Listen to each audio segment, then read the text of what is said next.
morning, Nigeria, and welcome. This is Enterprise Weekend, reaching you from Enterprise Television from our corporate headquarters in Lagos State, Nigeria. I am Henry Igwewike. Very so excited to have everyone join us today, wherever it is you are watching or streaming from around the world. We say you're welcome to Enterprise Television today.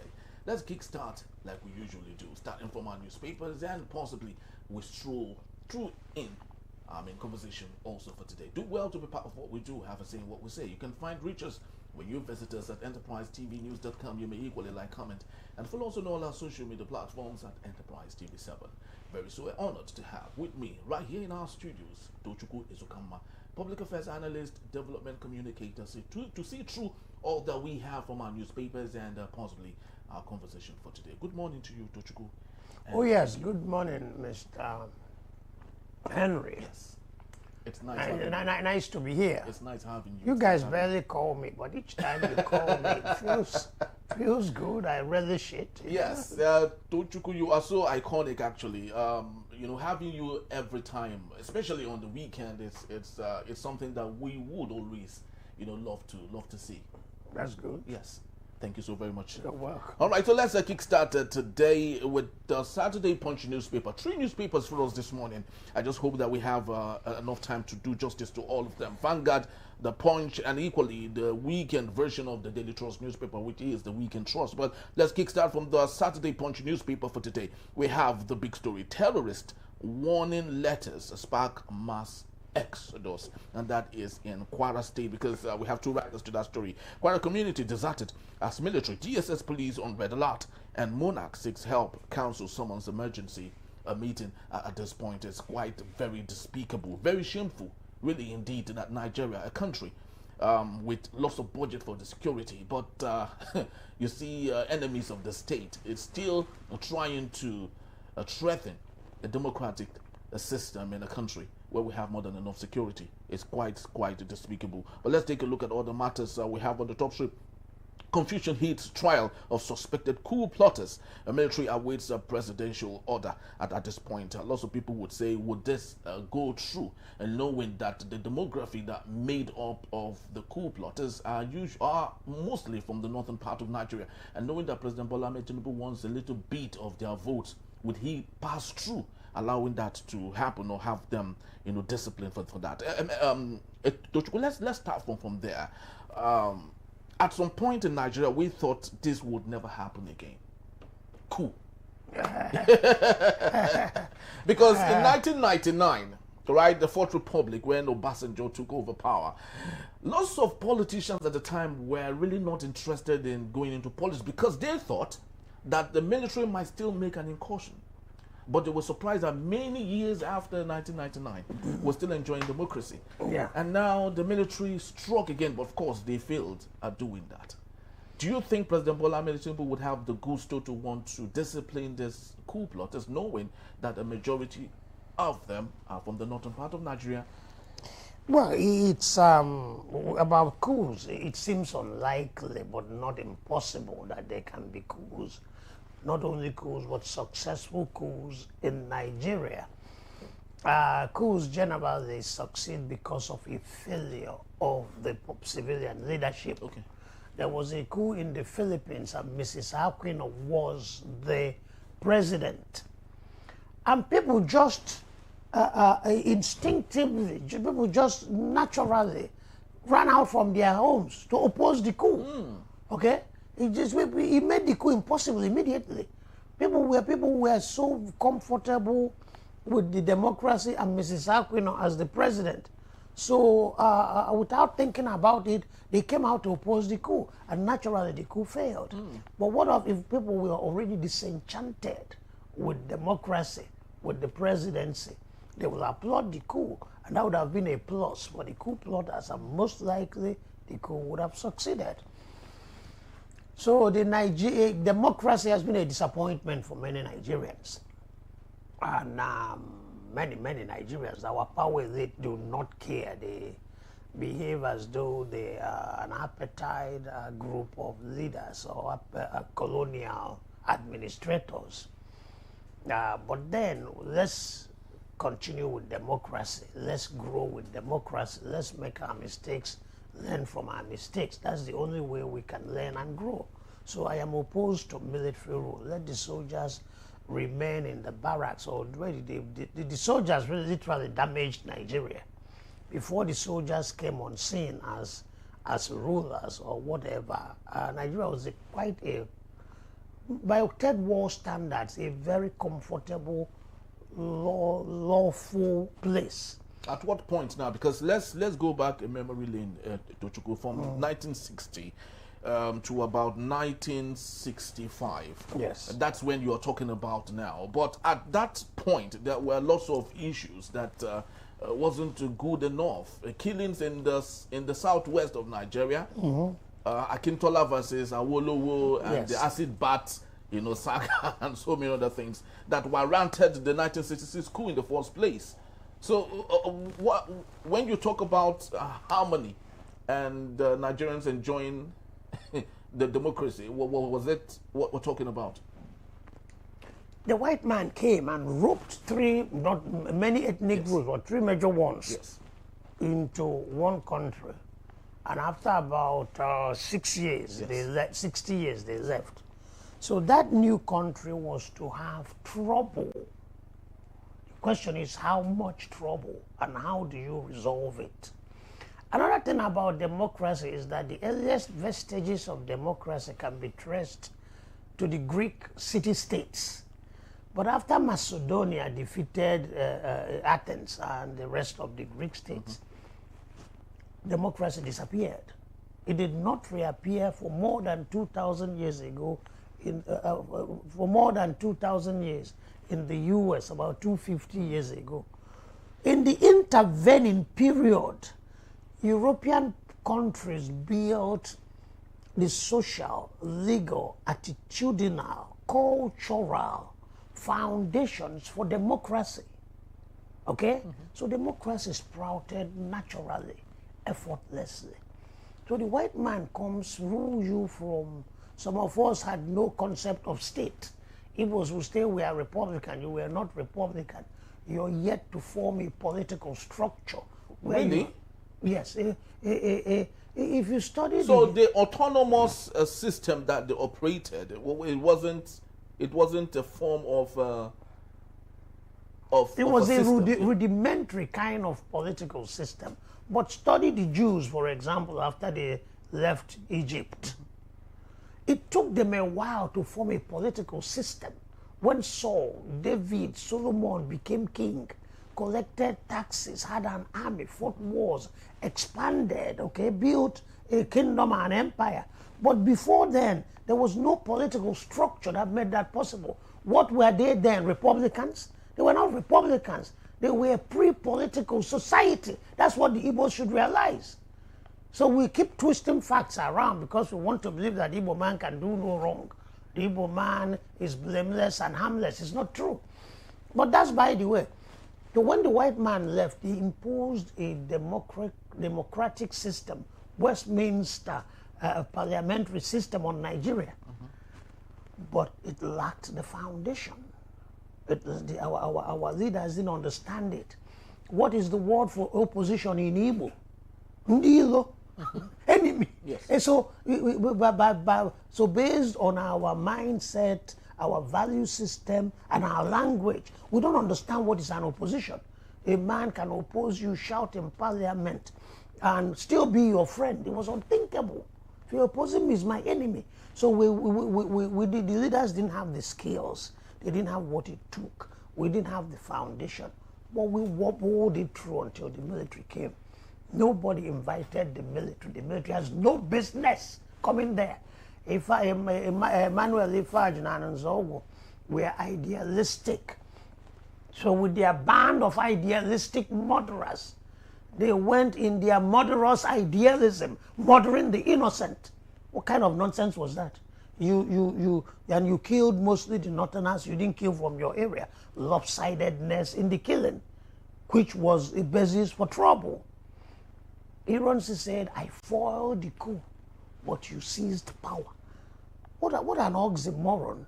You see somebody stealing a car from its owner, You say car stealing is bad. You foil the attack, but drove away in the car. Are you a criminal, a crime buster? That was Ironsi's identity crisis. He kept trying to grapple with it, and it consumed him. But I thought that the remote reason for the 1966 school was to help Obafemi Awolowo at the time, because they felt he was disenfranchised at some point. It was what? He was disenfranchised. He was... Nobody disenfranchises you.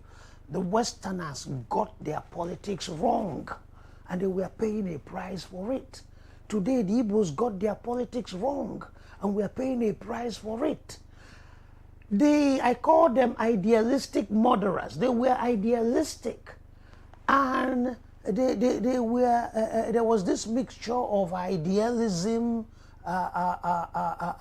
intoxicating mix of youth and gun. Okay, they were youthful. They had the gun. They were idealistic, and they were confused by their ill-digested dosage of socialism. They were talking socialism, but didn't really understand it. And since Awolowo said he was a socialist, they had this leaning towards Awolowo. They were not doing anything in sympathy of Awolowo, but since Awolowo is the politician that represents our kind of ideology, he must be the right man to be put there. Awolowo has no hand in the coup, just that the coup plotters admired his style of, his ideology and style of leadership. Which means he was the remote cause. Because if I enjoy your style and I take up an action, all right, to favor your style, which means invariably, literally, not without my knowing, not without my agreeing with you. So if he would have been handed over the government at the time, he would not have taken it. Is that what you're talking about? No, the object of politics is power. Every politician wants power and will take power. But the coup failed. If the coup had succeeded and the intention of the idealistic murderers were put in place, it would have been a different Nigeria. Totally different Nigeria. But the coup failed, and Ironsi took over. And then the ripple effects of the lopsidedness, whatever was the motivation, the lopsided killing in the coup was wrong. You don't read minds. They could have intended the best thing, but as the dust settled, they had decimated your political and military leadership. Two most powerful northern political leaders were killed, Tafawa Balewa and Ahmadu Bello. Their four highest ranking army officers were killed. Mai Malari, Kuru Mohammed, Legaman, and Pam, their highest ranking. But you didn't kill your own people. You can go telling stories as to why, but you cannot be the storyteller, be the story believer, be the story hearer, and be the storyteller. You've told your story. It is their prerogative to accept your story or reject it. And evidently they rejected your story. Moreover, they gave Ironsi the option. If you're not a part of this coup, then punish the coup plotters. Ironsi did not punish the coup plotters. He could not punish the coup plotters because to the Southerners, the coup plotters were heroes. To the Northerners, they were villains. He could not strike a delicate balance between these two extreme contending extremes. They give him time, but finally, no matter which vantage point we might look at it, a counter coup happened, which equally, repeated the same mistake. It wasn't a mistake. It was in reprisal. Well, you killed our men. Reprisal, but it did damage to the other region, which you said were excluded. But let's fast forward to 2026. Yes. Today.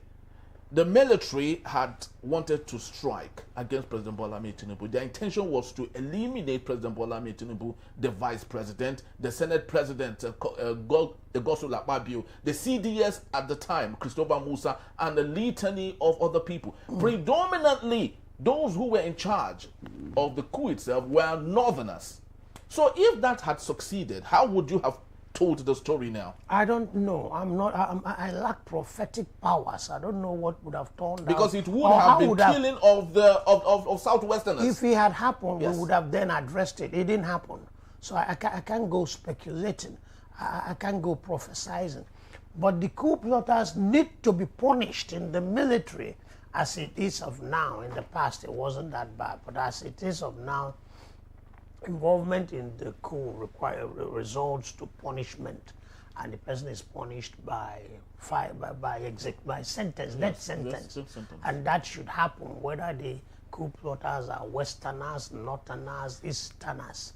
That they want Northern vote, therefore will not punish them. That's childish. Well, I just sincerely hope that you did say that Ironsi refused to punish those who wanted the government out, or who had allowed the government out because of pandering to the wishes of the Southerners. I sincerely hope that President Bola Tinubu will not equally repeat the mistakes of he better punish them. He better punish them, or he will be getting himself into trouble down the line. All right, so let's take a look at other matters, and this is coming from the Weekend Trust newspaper. Connectivity or political will, e-transmission results. Tochukwu, do you think your vote counts in Nigeria? Our votes count. Our votes count. If it doesn't count, why do they buy it? They come paying you to vote for them. If it's irrelevant, then why are they paying you to vote? But it provides room for manipulation. If nobody votes for you to start with, you may not have any room for any manipulation or for any intrigue. Then is you get people to vote for you. It's after they have voted for you that you start manipulating the figures, Okay. So our votes count, not as much as it should.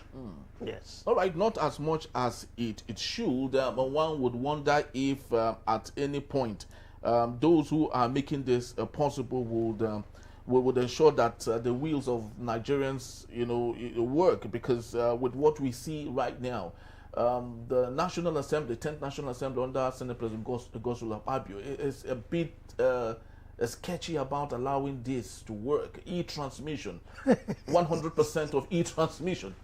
Why do you think they are scared? They are electoral fraudsters.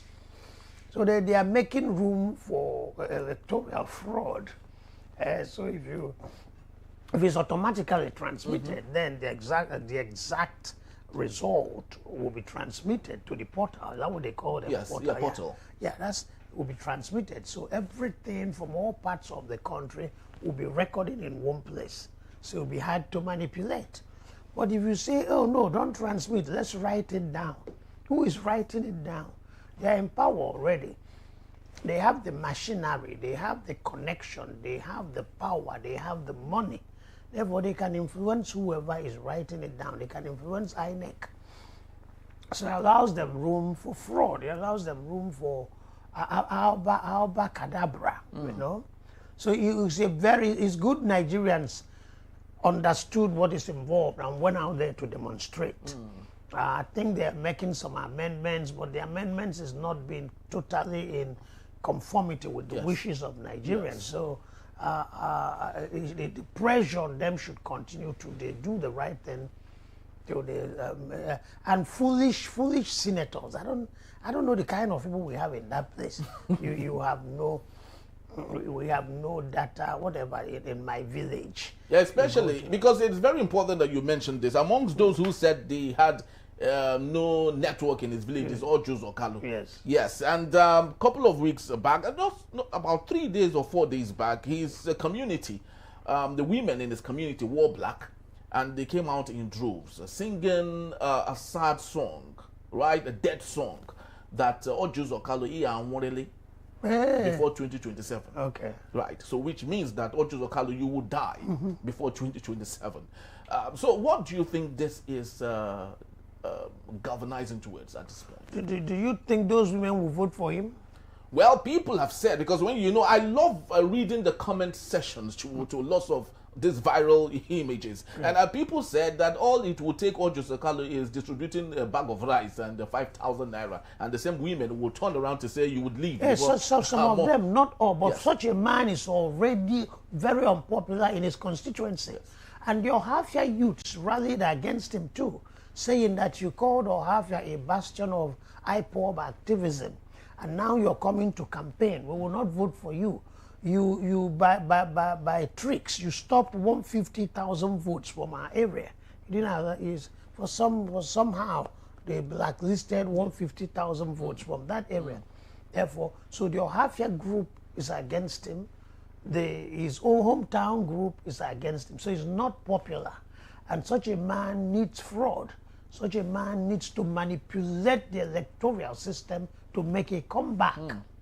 So that's why they are in the group saying there's no whatever in my village. But like somebody was telling Rabiu, you are a womanizer, and Oshomole is a womanizer. You go to your village, and from your village you connect your multitude of girlfriends, inviting them. But when it comes to election, there will not be network there. It's actually quite funny. You know, lots of things are happening. You know, the 10th Assembly will go down in history books as the most unserious. The most unserious. The most unserious. The most unserious. Yes. The most woman rapper. Because that's where you have people like Ned walking, talking about the little girl. Yes, married. Then you had Rabiu trying to seduce a married woman, and all that is following it. And Adams Oshomole, the latest of them all. Yes, and all that. So I don't think Rabiu is a serious man. And everything is leadership. The leadership of this, whatever is happening in the Senate is a reflection of the leadership. Very well said. And that is why we think this e-transmission would work, because the fear right now within the rank and the file of the 10th Assembly is if this e-transmission thing works, then lots of them would not return back to the Assembly, would not return back to the Assembly. Senate President Rabiu didn't even vie for the election in the first place. He wasn't there. But he shouldn't be there in the first place. He is the Senate President of the 10th Assembly, Federal Republic of Nigeria. It was a product of fraud, and he needs to entrench fraud. He needs to entrench electoral manipulation to remain there. It was fraud that brought him there. He wasn't elected by his people. It was just some court intrigues in abacadabra in the courts, All right, so just before we will leave, we have less than 90 seconds to do this. And since this is the weekend, I would love to do a little a story here. Man kills brother over accusation of blocking success. And it made the Punch newspaper. And yet another one, coincidentally, man kills brother over allegation of witchcraft. Tochukwu, why are we having a repeat of Cain and Abel in today's world? There's witchcraft in Nigeria, but every problem we confront or experience may not have emanated from witchcraft. Okay. So the question is, where do you draw the line between real witchcraft and presumed or false witchcraft? The society is warped up.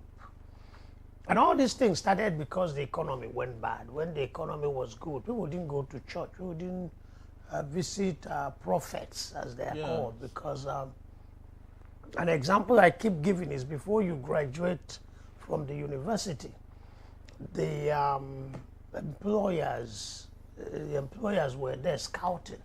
There might be 20 openings and you only have 15. So even if the witchcraft is bothering you, you have a job, you have a car loan, you have a housing allowance. So you're 25, you're 26, you own a flat, you live in a flat, you own a car, you have a job. So even if prophet tells you there are witches bothering you, you will not believe. But what things got bad? You have been, you finished school 9 years ago and you're still unemployed. So he provided the enabling environment for witches, for prophets to thrive in their talk about this man is bewitching you, this man. So it's there. But people have to be very, very careful. And don't kill your brother because it's a spiritual issue. So if he's bewitching you, find a way to counter him too spiritually, you know. Well, and this is why Paul Kagame of Rwanda said he had closed down 6,000 churches. There's a need to do a similar thing in Nigeria. 6,000 churches have been closed down in Rwanda because of how so-called men of God have turned around spirituality and used that as an advantage, as Trojan horses to fleece people of what they have. And lots of people called it draconian, authoritarian principle of leader. There should be a free opportunity to practice whatever religion or faith you want to, but using that against the people is what Paul Kagame is going against. Don't you think so? Well, yeah, there are a lot. We need a similar cleanup in Nigeria. Many churches are fake. Many pastors have not have the calling of God. They are just out there fleecing people, lying to people, twisting people's life around, raping underage women, underage girls, sleeping with married women, all in the name of Jesus Christ. You know, lying and taking people's money. The Nigerians have this herd mentality. They want to belong. Get up and go give offering. Everybody must get up. So if you sit down, you're like a renegade. You're an outcast. Yes. Is it because you have no money? Is it because you're defying the pastor? It's because I do not want to. Period. And leave me alone. But we don't have that independent-mindedness. We have to follow. We live in fear. The average Nigerian is afraid of his landlord, his employer, the police, the army, the judge, the lawyer, the pastor too. Yeah. When I returned to Nigeria, one thing struck me. Everybody I talked to tell me I'm a lawyer. I'm a lawyer. And I asked my cousin, why is every Nigerian claiming to be a lawyer? She said, because Nigerians are afraid of lawyers. I said, oh, because you talk to somebody, you argue with somebody, I'm a lawyer. What's the relevance of your being a lawyer in my disagreement with you? That Nigerians are afraid of lawyers. They believe the lawyers can twist the law and get you into trouble. So Nigerians are afraid of everybody. So once the pastor says, you must concur because you're afraid of the pastor. The pastors have lied to us that if you disagree with them or if you question them, you'll incur the wrath of God on earth and also be consigned to hellfire in the hereafter. Who wants to incur the wrath of God on earth? And who wants to be consigned to hellfire? But that's not the teaching of the Bible. But we don't know. Many people don't know. All right, that's what it is, and we hope that Nigerians would understand that some of these things falls on the table of every individual to either decide where they would love to follow and do same accurately. Tochukwu will still be here to take us on our main conversation. That's when we return. El-Rufai alleges Tinubu government lobbying behind U.S. sanction move against Kwankwaso and others. In a bid enterprise weekend, it is. Don't go anywhere. I'll be right back.